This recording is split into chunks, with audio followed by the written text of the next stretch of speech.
নমস্কার বন্ধুরা, ভিন্ন স্বাদের ব্যঞ্জনে তোমাদের সবাইকে স্বাগত। আজকে চলে এসেছি তোমাদের সঙ্গে একটা খুব মজাদার রেসিপি শেয়ার করতে। ডোনাট কুকিজের রেসিপি। খুব সহজেই ঘরে তোমরা এটা তৈরি করে নিতে পারবে। আমি কিভাবে বানিয়েছি চলো তোমাদের সঙ্গে শেয়ার করি। একটা হাফ পাউন্ড পাউরুটি আমি নিয়ে নিয়েছি। পেছন দিকটা এইভাবে খুলে নিয়ে ছোটো ছোটো করে টুকরো করে নিয়ে তাতে 2 চামচ গুঁড়ো দুধ দিয়ে তারপর একটু গরম জলে ছিটে দিয়ে একটা ডো তৈরি করে নিয়েছি। ডোটাকে আমি প্রথমে দুভাগে ভাগ করে নিয়েছি, তারপরে তার থেকে প্রত্যেকটা 4টে করে পিস বার করেছি।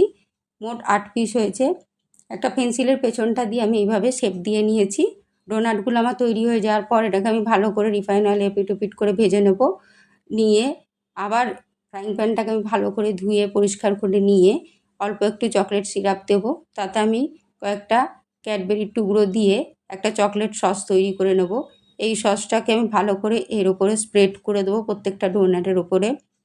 এটা একটু ঠান্ডা হলে খেলে ভালো হয়। তারপর জেমস দিয়ে ডেকোরেট করে দেবো।